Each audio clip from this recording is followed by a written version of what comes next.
এটা যে পরিমাণ মাছ এবং প্রাণী ধ্বংস করতেছে, আমার মনে হচ্ছে যে আগামী 2-1 বছর পরে আমরা বাংলাদেশের মাছের সংকটে পড়ব। আসসালামু আলাইকুম। যে যেখান থেকে আমার এই ভিডিওটি দেখতেছেন, সবার কাছে আমি অনুরোধ করব যে আমার এই ভিডিওটা শেয়ার দিন। কারণ আজকে আমি একটা গুরুত্বপূর্ণ বিষয় নিয়ে আপনাদের সামনে কথা বলতে এসেছি।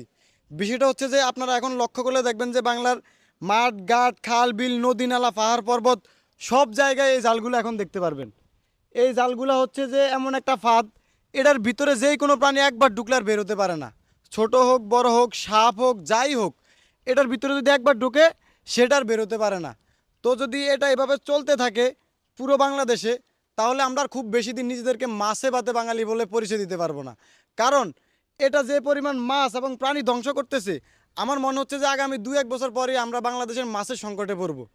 আমরা যারা মধ্যবিত্ত, আমরা যারা গ্রামের মানুষ আছি, মানে যারা একটু মধ্যবিত্ত ফ্যামিলির, আমরা সবসময় বড় মাছ খেতে পারি না। আমরা হয়তো এই খাল বিল নদী নালার এই ছোটো মাছগুলাই খেয়ে আমাদের মাছের যে চাহিদা আছে এটা পূরণ করি। কিন্তু যেভাবে এই মাছগুলো ধ্বংস হচ্ছে বর্তমানে, মানে বিশ্বাস করবেন না, প্রতিটা অঞ্চলে মানে প্রতিটা বিলে প্রতিটা খালে কয়েকশো এরকম জাল পাবেন যেগুলো দিয়ে নষ্ট হচ্ছে টনে টনে মাছ। তো এইভাবে যদি নষ্ট হয়ে থাকে তাহলে তার খুব বেশি দিন আমরা এই মাছগুলো পাবো না। তো আমি এই ভিডিওর মাধ্যমে আমাদের যে মৎস্য অধিদপ্তর আছে তাদের কাছে অনুরোধ করব, আপনারা যদি এই বিষয়টা নিয়ে একটু সিরিয়াস না হন, আপনারা যদি ভালো কোনো পদক্ষেপ না নেন, তাহলে আমরা এটা খুব দ্রুত আমাদের মাছ থেকে এই যে মাছগুলো আমরা হারিয়ে ফেলবো।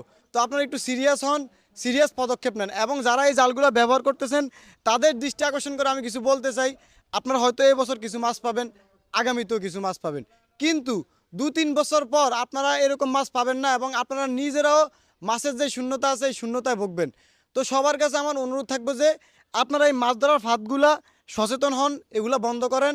আমরা যারা যে সাধারণ মানুষ আছি আমাদের রিজিক আপনারা নষ্ট করিয়েন না, আপনারা আমাদের রিজিকটা নষ্ট করতেছেন। তো আপনারা যদি একটু সচেতন হন তাহলে আমরা হয়তো এই মাছগুলা পাবো। আর না হয় কিন্তু এই দেখেন আমার এই পাশেই একটা জাল আছে, এই জালটা এই বিলে মানে এখান দিয়ে একটা ইয়ে আছে, পোল আছে, পোলের সামনে এই জালটা বসানো। এই বিলে আমার মনে হয় না কোনো মাছ থাকবে, মানে এই সব মাছ কিন্তু এটার ভিতরে আটকা পড়বে।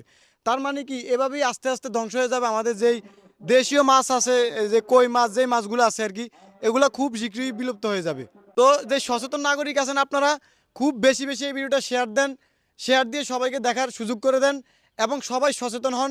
ধন্যবাদ সবাইকে।